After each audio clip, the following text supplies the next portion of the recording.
A continuació començarem i si se doneu compte Pedro ja porta la camisa posada i el calçotet interior.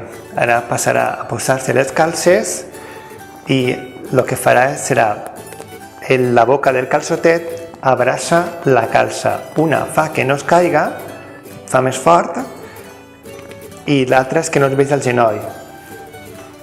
És una de les coses que no m'agrada mai, que es vegi el genoll de l'home quan t'assentes. Sembla com que el calçó és curt o el pantaló és curt, una de dos. Fixeu-vos com la calça queda dins de la boca del calçotet i el calçotet el que fa és que abraça la boca de la calça, se la creua per mitjançó d'una veta i lliga. Ja es queda abraçant-se més fort.